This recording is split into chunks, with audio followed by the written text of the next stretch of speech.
Hello viewers, welcome to our AN education unit. आज हम सिंदूर की होली नाटक को समझेंगे। सिंदूर की होली नाटक जो है लक्ष्मी नारायण मिश्र द्वारा लिखित है और कोशिश करूँगी इसमें जितना भी इम्पोर्टेंट पॉइंट्स है उसका सारा मैं बता पाऊँ।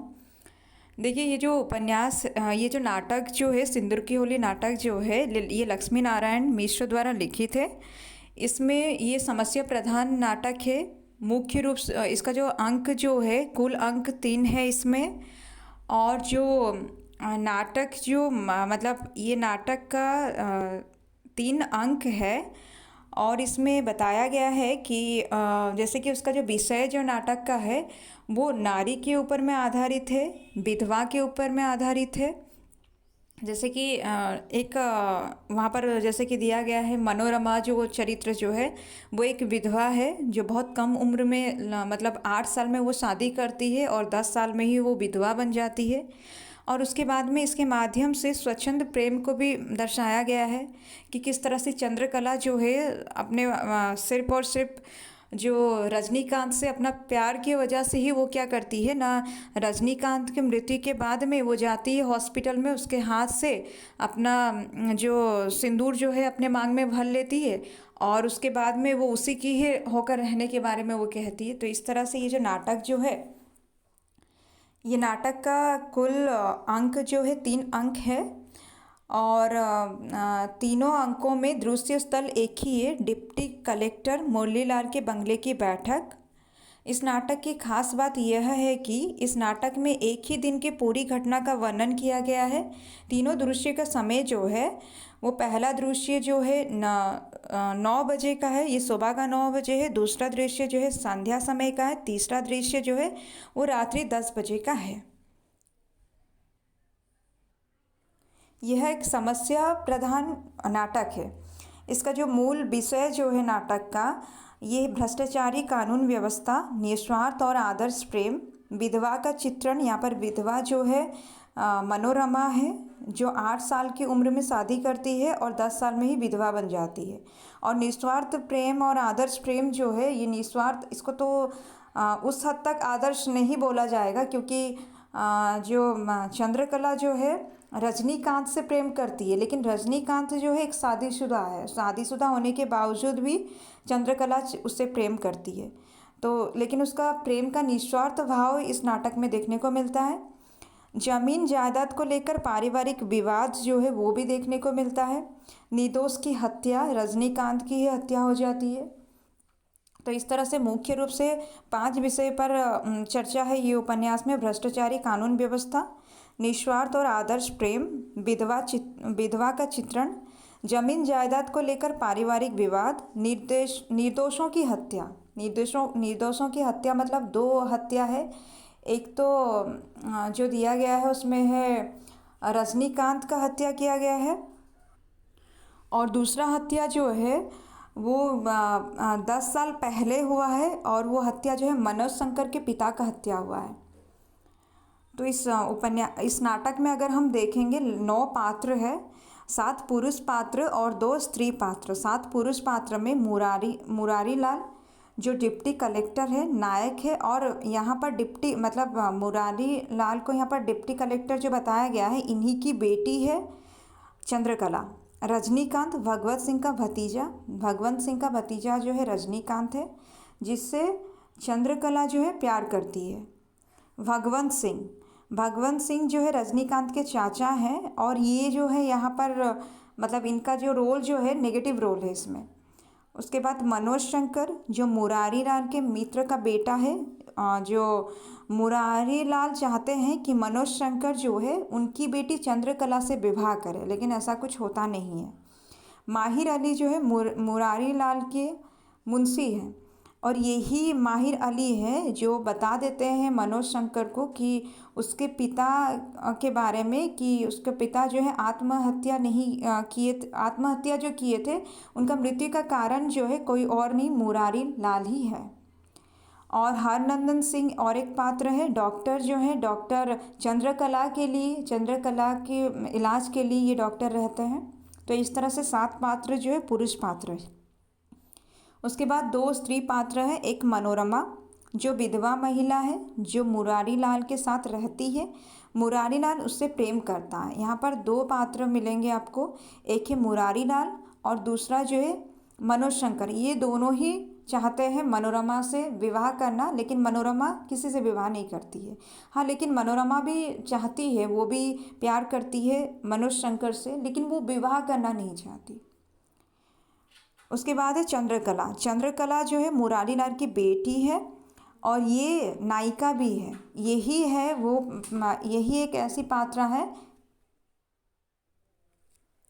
चंद्रकला जो है ये मुरारी लाल की बेटी है और ये रजनीकांत से प्यार करती है।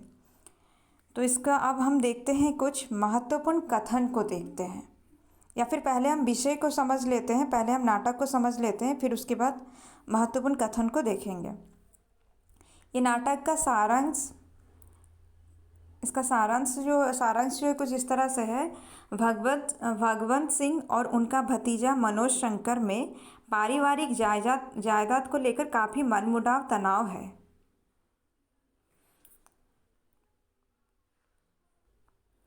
देखिए, जब पीडीएफ पढ़िएगा पीडीएफ से तो इसमें थोड़ा ध्यान दीजिएगा। यहाँ पर लिखा है भगवंत सिंह और उनका भतीजा मनोज शंकर, जबकि उनका भतीजा जो है रजनीकांत है, मनोज शंकर नहीं। तो भगवंत सिंह और उनका भतीजा रजनीकांत में पारिवारिक जायदाद को लेकर काफ़ी मनमुटाव और तनाव है। जायदाद पाने के लिए दोनों में झगड़े भी होते हैं। झगड़े यहाँ तक बढ़ जाते हैं कि भगवंत अपने भतीजे को मारने की सुपारी भी देता है। संपूर्ण जायदाद अपने नाम करने के लिए वह कानून को घूस भी देता है। मुरारी लाल के पास यह जाएगा, इस कारण उसे भी वो बहुत सारा धन देता है। मतलब क्योंकि डिप्टी कलेक्टर है ना मुरारी लाल, तो अगर रजनीकांत उसके पास जाएगा, इसलिए मुरारी लाल को भी ये क्या करता है, घूस देता है, बहुत सारा पैसा देता है। एक दिन हरनंदन सिंह और भगवंत सिंह दोनों मिलकर मुरारी लाल के बंगले पर उससे मिलने आते हैं। कौन कौन आते हैं? हरनंदन सिंह और भगवंत सिंह आते हैं मुरारी लाल के बंगले में। एक दिन जब दूसरी तरफ रजनीकांत को मारने के गुंडे भेजे हैं, अब उसे मार भी दिया जाएगा। मतलब क्या है, ये लोग आते हैं मुरारी लाल से मिलने के लिए और वहीं पर क्या करते हैं ना, रजनीकांत को मारने के लिए गुंडे भी भेज देते हैं। मुरारी लाल डिप्टी न्यायाधीश का पद पाने के बाद भी अन्याय के समर्थक, स्वार्थी, भ्रष्टाचारी है। तो भ्रष्टाचारी के बारे में पहले भी बताया गया है, विषय में दिया है कि भ्रष्टाचार के बारे में भी इसमें वर्णन है। तो ये जो मुरारी लाल जो है ये डिप्टी न्यायाधीश होने के बावजूद भी ये क्या है ना, अन्याय का समर्थक है, स्वार्थी है और भ्रष्टाचारी है। 10 वर्ष पूर्व इनके कारण मनोज शंकर के पिता की मृत्यु हुई थी। इसी रहस्य को सिर्फ उनका मुंशी माहिर अली जानता है। हर बार क्वेश्चन आता है कि उनका जो मुंशी कौन है। माहिर अली जो है मुरारी लाल के मुंशी थे, ये याद रखिएगा। और इनका जो 10 वर्ष पूर्व जो ये जो मनोज शंकर के पिता की मृत्यु हुई थी, उसका रहस्य भी ये माहिर अली जानता था। इसका तो इसमें और भी एक क्वेश्चन बनेगा, कितने साल पूर्व मनोज शंकर के पिता की मृत्यु हुई थी? 10 वर्ष पूर्व। इस कलंक को मिटाने के लिए ही वे मनोज शंकर को पढ़ाना चाहता है और अपनी बेटी चंद्रकांता का विवाह उसके साथ करवा देना चाहता है। वो चाहता है कि ये जो मनोज शंकर का जो पढ़ाई लिखाई जो भी चल रहा है उसमें ये ही पैसा खर्च करता है। करने के बाद में इसका इरादा ये है कि चंद्रकांता से विवाह कर ले। कौन? मनोज शंकर। और उसके बाद ये दोनों विलायत चले जाए, मनोज शंकर और चंद्रकांता जो है, चंद्रकला जो है वो जैसे चले जाए विलायत। तो थोड़ा सा देखिएगा, जो मैं बोल रही हूँ वो सही है। यहाँ पर जो भी लिखा गया है वो बहुत सारा पीडीएफ में लिखा जो गया है वो बहुत जगह पर मिस्टेक है। एक चंद्रकांता जो लिखा है वो चंद्रकला होगा और आगे लिखा था जो भगवंत सिंह के भतीजा जो है वो रजनीकांत होगा। यहाँ पर मनोज शंकर लिखा है। भगवंत सिंह जो पैसे देने वाला है उन पैसों से वो मनोज शंकर को पढ़ाने की विलायत भेजना चाहता है ताकि उसके पिता की हत्या का सच उसे पता ना चले, मुरारी लाल का असली चेहरा उनके सामने ना आए। मतलब वो चाहता क्या है, भगवंत सिंह जो पैसा दिया है वो पैसा को वो कहाँ यूज़ कर रहा है? मनोज शंकर को पढ़ाने में। वो चाहता है कि मनोज शंकर जल्द से जल्द पढ़ाई ख़त्म करे और चंद्रकला से शादी के बाद में वो दो कहाँ चले जाए? विलायत चले जाए, ताकि मनोज शंकर को कभी पता ना चले कि उसके पिता के मृत्यु के पीछे कारण जो है ये खुद मुरारी लाल है। जब भगवंत सिंह और हरनंदन सिंह मुरारीलाल के बंगले पर आते हैं और योजना अनुसार उनका स्वागत मुंशी करता है, बंगले में उचित स्थान पर उनको बैठाया गया है, तब हरनंदन सिंह भगवंत सिंह से समझौते की बात करता है, लेकिन वो मानता नहीं है। सुलह तो अब दूर, जब तक हम यहाँ बात करेंगे तब तक रजनीकांत को मार भी दिया जाएगा। ये चीज़ इन लोग को पता था कि ये तो सुलह तो बस बहाना है, इस बीच क्या होगा, रजनीकांत को मार दिया जाएगा। मुरारीलाल आकर पहले तो इधर उधर की बातें करता है, 10,000 में नहीं माना है, फिर 40,000 लेकर शांत हो जाता है। मतलब मुरारीलाल आता है, पहले इधर उधर का बात करता है, उसके बाद में 10,000 से वो मानता नहीं, फिर 40,000 में वो मान जाता है। इस घटना में मुंशी माहिर बहुत दुखी होता है, क्योंकि जो कुछ हत्या के जिम्मेदार हैं तो वो है मुरारीलाल, ऐसा उसको लगता है। मतलब ये जो हत्या जो हो रहा है, या हत्या जो हो रहा है, अभी तक पहले भी एक हत्या हुआ था, अभी भी एक हत्या होने वाला है, इसका जिम्मेदार कौन है, मुरारीलाल है। अब मुरारीलाल अगर जिम्मेदार है तो उसका मुंशी जो है वो भी तो, उसका भी तो कुछ उसमें तो हिस्सेदारी होगा ना, वो भी सब कुछ जानता है। इसलिए अब क्या है ना, वो जो मुंशी जो है माहिर अली, अब वो घबराता है। कानून के डर से भगवंत सिंह इतना साहस नहीं कर सकता, लेकिन मुरारीलाल उन्हें बचा लेगा, इस कारण वो हत्या करने की हिम्मत कर रहा है। तो ये माहिर अली सोचता है, अब ये सच्चाई भी है, अगर जो आपका डिप्टी कलेक्टर जो है मुरारीलाल, ये अगर नहीं मानता तो वो लोग डर क्यों नहीं रहे, क्योंकि उन लोगों को पता है कि ये जो मुरारीलाल जो है उन लोग को बचा लेगा, इसलिए वो लोग हत्या कर रहे हैं। मुरारीलाल का कहना, मैं अगर पैसा नहीं भी लूँगा फिर भी ये लोग चुप नहीं बैठेंगे, 10-10 रुपये देकर गवाहों को खरीद लेंगे। अब वो तो गया कि जो माहिर अली ये सोच रहा है कि अगर मुरारीलाल साथ ना दे तो ये हत्या नहीं होगा, लेकिन वहीं पर मुरारीलाल क्या कह रहा है कि अगर मैं इन लोग से पैसा नहीं भी लेता हूँ, इन लोगों से अगर मैं पैसा नहीं भी लेता हूँ तो क्या होगा, ये लोग गवाहों को कुछ कम पैसा दे के खरीद लेंगे, उससे बेहतर क्या है कि मैं इनसे पैसा ले लेता हूँ। मनोरमा का कला प्रेम, उसके बाद में देखिए मनोरमा के बारे में यहाँ पर दिया है। मनोरमा का बचपन में जब 8 साल की थी तब उसका विवाह हुआ था, 10 साल की उम्र में ही वो विधवा हो जाती है। मनोरमा कला प्रेमी है, कला की उपासना करती है, चित्र बनाती है। मनोरमा के बारे में बताया गया है कि मनोरमा चंद्रकला को जो है चित्र बनाना सिखाने के लिए आई है। तो वो क्या करती है, कला प्रेमी है और चित्र बनाती है। मनोरमा ने रजनीकांत के सौम्य और आकर्षित स्वभाव को देखकर चित्र बनाया था। किसका, ये जो मनोरमा जो है रजनीकांत का सौम्य और आकर्षित स्वभाव को देखकर चित्र बनाती है। उस चित्र का नाम उसने यौवन के द्वार पर रखा था। मनोरमा के बनाए हुए चित्र को देखकर चंद्रकला प्रफुल्लित हो जाती है और चंद्रकला ने इस चित्र का नाम मृत्यु के द्वार पर रखा। तो देखिए यहाँ पर दिया गया है यौवन के द्वार पर रखने वाली कौन थी, मनोरमा। यौवन के द्वार पर रखा गया नाम था मनोरमा के द्वारा, और उसके बाद में चंद्रकला जो है मृत्यु के द्वार पर रखती है, क्योंकि यहाँ तक अब जो है रजनीकांत का मृत्यु हो चुका है। रजनीकांत के प्रति चंद्रकला के मन में अनुराग उत्पन्न हुआ है। चंद्रकला रजनीकांत से प्रेम करने लगती है। तो क्या दिया गया, रजनीकांत के प्रति चंद्रकला के मन में अनुराग उत्पन्न हुआ है। दो चीज़ यहाँ पर कंफ्यूजिंग है। यहाँ पर क्या दिया गया है, मनोरमा जो है, मनोरमा और एक है चंद्रकला। चंद्रकला जो है रजनीकांत से प्यार करती है, ये चीज़ याद रखिएगा, यहाँ पर कंफ्यूज नहीं होइएगा।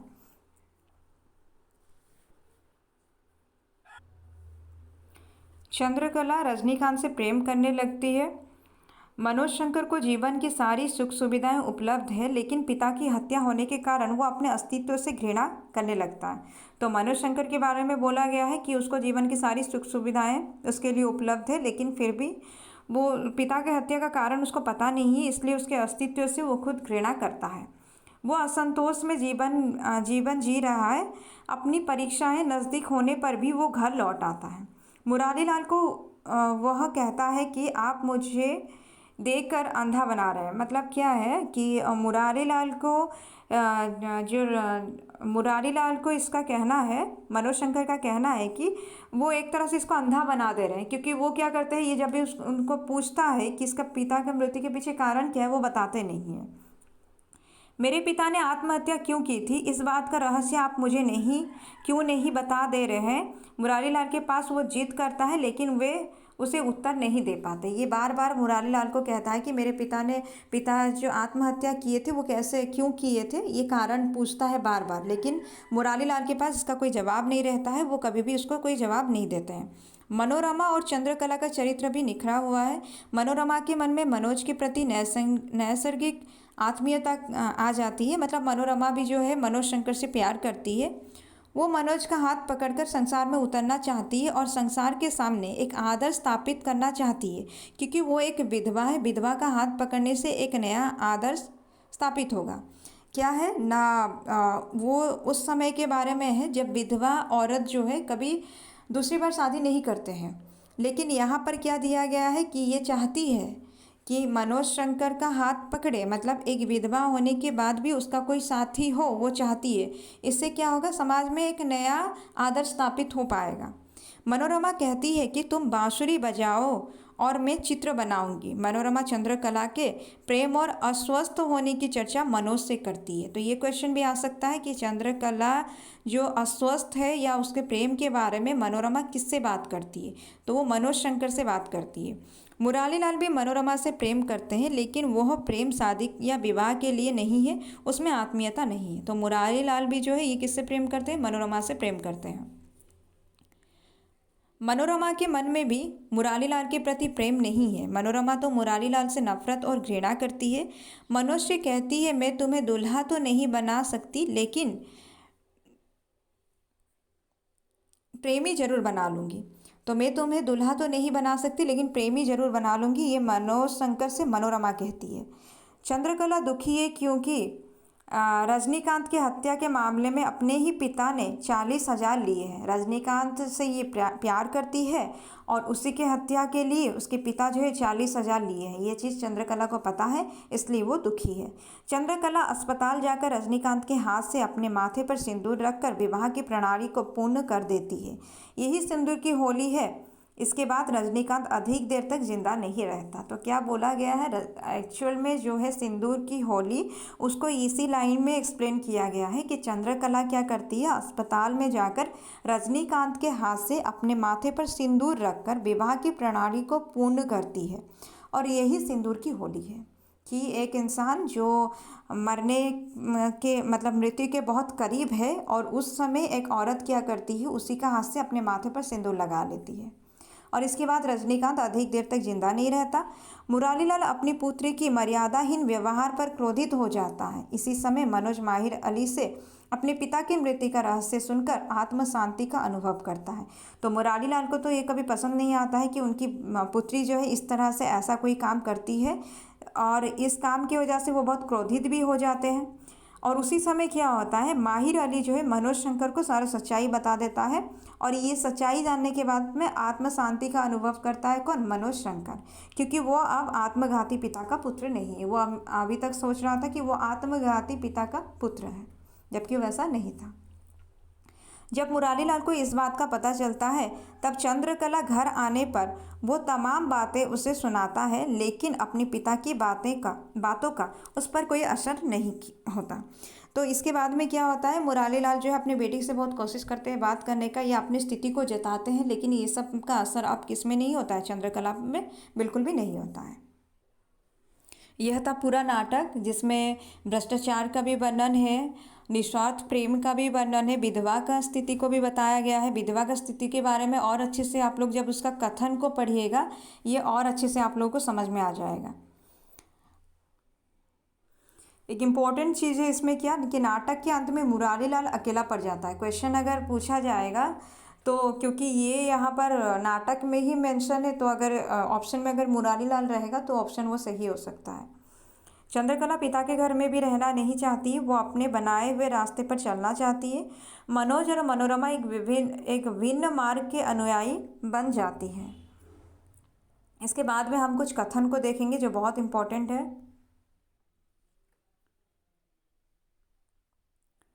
मुझे उस बात का बड़ा दुख है, मनोज जान जाएगा कि उसके पिता ने मेरी ही वजह से आत्महत्या की थी।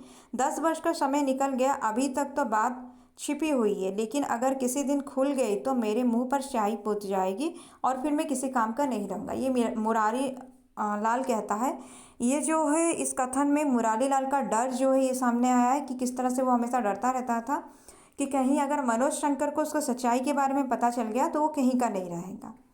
आजकल की शिक्षा में शब्दों का खिलवाड़ खूब सिखलाया जाता है। ये कथन मुरारी लाल का चंद्रकला से है। तुम उसके चाचा हो, उसके बाप के मामा के लड़के हो और तुमको भी उसकी चाल पसंद नहीं है, चाल चलन पसंद नहीं। ये भगवंत सिंह ने कहा है हरनंदन सिंह से। जंगल में दो शेर नहीं रहते, कहार मेरे यहाँ काम करते हैं इसलिए उसके यहाँ भी करे। 2 दर्जा अंग्रेजी पढ़ ली, अब कुएं से पानी निकालने में लाज लगती है। भगवंत सिंह ने हरनंदन सिंह से कहा है। परिवार का योग्य व्यक्ति मरता है तो दुख होता ही है, लेकिन कोई करे तो क्या करे। संसार में कोई भी पूरे तौर पर सुखी तो रहने नहीं पाता, यही संसार की लीला है। मुरारी लाल ने भगवंत सिंह से कहा था कि परिवार का योग्य व्यक्ति मरता है तो दुख होता ही है, लेकिन कोई करे तो क्या करे। संसार में कोई भी पूरे तौर पर सुखी तो रहने नहीं पाता, यही संसार की लीला है। ये मुरारी लाल भगवंत सिंह से कहते हैं। बड़े घरानों में ऐसे लड़के भी पैदा हो जाते हैं, लेकिन किसी तरह निभाना भी पड़ता है। उसकी बुराई तो आपको छिपानी चाहिए, इसमें आपकी भी बुराई है। मुरारी लाल ने भगवंत सिंह से कहा है ये। इस शैतान की कार्रवाइयों से घबराकर साथ ही साथ हंसना और रोना मुझे तो नहीं भूल रहा है। कच्ची उम्र में गिरस्ती का बोझा पड़ गया। ये माहिर अली ने मुरारी लाल से कहा है। आप पंक्तियों को याद रखिए, मे भी इससे एक आध क्वेश्चन आ जाए, क्योंकि नाटक से तो पंक्ति से क्वेश्चन आता है, लेकिन सीबीडी के एग्ज़ाम में अभी तक नहीं आया है, क्या पता आ जाए इस बार। संसार में भलाई बुराई का भाव अब नहीं है। मुरारी लाल ने माहिर अली से कहा है कि संसार में भलाई बुराई का भाव अब नहीं है। आजकल का कानून ही ऐसा है, इसमें सज़ा उसको नहीं दी जाती जो कि अपराध करता है। सज़ा तो केवल उसकी होती है जो अपराध छिपाना नहीं जानता। बस यही कानून है। ये मुरारी अली जो है माहिर अली से कहते हैं। ये एक सच्चाई भी है। अभी का अगर करंट सिचुएशन को आप देख ले तो अपने सराउंडिंग्स में देखिए यही चीज़ हो रहा है कि आजकल का कानून ही ऐसा है, इसमें सज़ा उसको नहीं दी जाती जो कि अपराध करता है। सज़ा तो केवल उसकी होती है जो अपराध छिपाना नहीं जानता। सज़ा केवल उसी को होती है। ये मुरारी लाल कहता है माहिर अली से। क्वेश्चन उसके बाद देखिए, तुम्हारा व्यंग बड़ा निष्ठुर होता है, तुम्हारा हृदय इतना सूखा है, ना मालूम उसमें कला की भावना कैसे जाग पड़ी। ये चंद्रकला मनोरमा से कहती है कि तुम्हारा व्यंग बड़ा निष्ठुर होता है, तुम्हारा हृदय इतना सूखा है, ना मालूम उसमें कला की भावना कैसे जाग पड़ी। इसका मतलब कि कीचड़ में कमल नहीं उगना चाहिए, लेकिन जो स्वभाव है वो कमल ताल के कीचड़ में उगेगा, लेकिन गंगा के बालू में नहीं। यही तो लोग नहीं समझते। ये मनोरमा ने चंद्रकला से कहा है। चित्र इतना सजीव मालूम हो रहा है जैसे अभी हंस पड़ा है। चित्र का नाम क्या रखा है तुमने? यौवन के द्वार पर, लेकिन इसका नाम होना चाहिए मृत्यु के द्वार पर, चंद्रकला ने मनोरमा से कहा। चित्र में तो सदैव यौवन के द्वार पर रहेगा, चित्र में तो वो मरा नहीं, मनोरमा ने चंद्रकला से कहा। वो तो मतलब जब यौवन के द्वार पर मनोरमा नाम रखती है वो चित्र का, तो वहाँ पर चंद्रकला कहती है मृत्यु के द्वार पर इसका नाम रखना चाहिए। फिर मनोरमा कहती है चित्र में तो वो मरा नहीं है।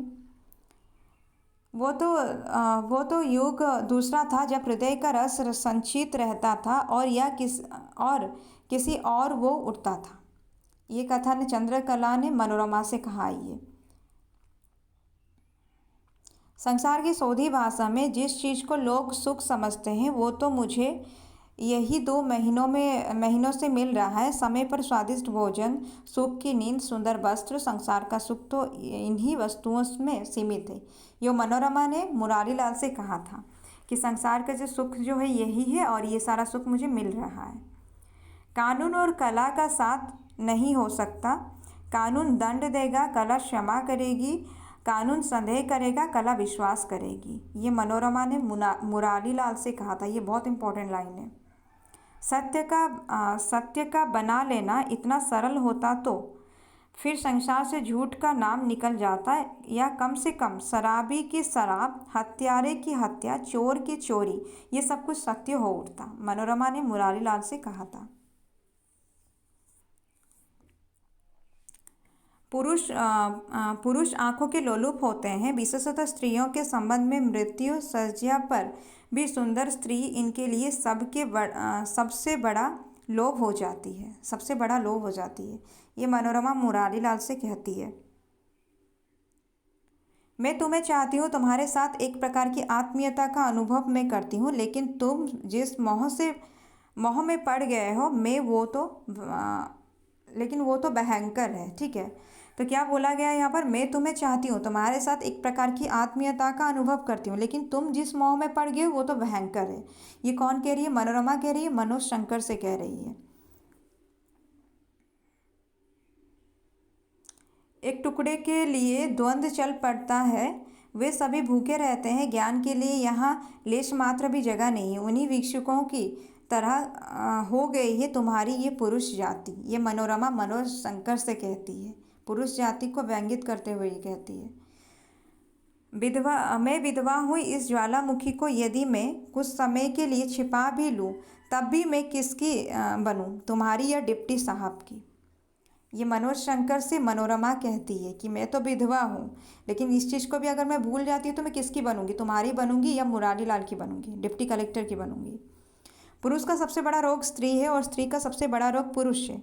ये रोग तो मनुष्यता का है। ये मनोरमा ने मनोज शंकर से कहा। ये बहुत इंपॉर्टेंट लाइन है। ये सब जो है, जो भी यूजीसी नेट का एग्ज़ाम दे रहे हैं उन लोग के लिए ये बहुत इंपॉर्टेंट है। हो सकता है इस बार इसमें आरएसटी में भी इससे कुछ क्वेश्चन आ जाए।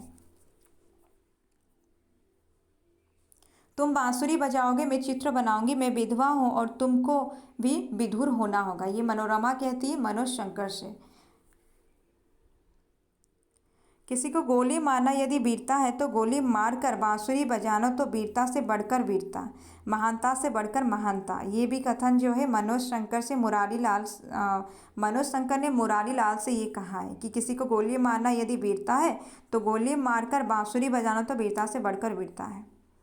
मनुष्य से बड़ा तो केवल देवता होता है। मुरारीलाल ने मनोज शंकर से कहा था कि मनुष्य से बढ़कर केवल देवता ही होते हैं। चंद्रकला के मन में कोई जगह नहीं बना सका, इसलिए नहीं कि मुझ में पुरुषत्व ना था या मुझ में वो वो कौशल ना था जिससे 1,000 चंद्रकला आंचल पसार कर भीख मांगती हैं। मेरे पास केवल एक वस्तु न थी, रजनीकांत को मुस्कान में जो जादू था। मतलब क्या है? रजनीकांत के मुस्कान में जो जादू था उसी वजह से ही यहाँ पर बताया गया है ना कि पहली बार देखकर ही उसके मुस्कान पर इस तरह से मुग्ध हो जाती है चंद्रकला कि अंतिम समय तक उसी की ही होकर रहती है। किसकी? रजनीकांत की। तो यही चीज़ मनोज शंकर मुरारीलाल को समझाता है। प्रेम करना विशेषतः स्त्री के लिए कभी बुराई नहीं। स्त्री जाति की स्तुति केवल इसलिए होती है कि वे प्रेम करती हैं, प्रेम के लिए ही उनका जन्म होता है। ये मनोज शंकर ने मुरारीलाल से कहा था। स्त्री चरित्र की सबसे बड़ी विभूति, उसका सबसे बड़ा तत्व प्रेम माना गया है। ये भी मनोज शंकर कहते हैं मुरारीलाल से।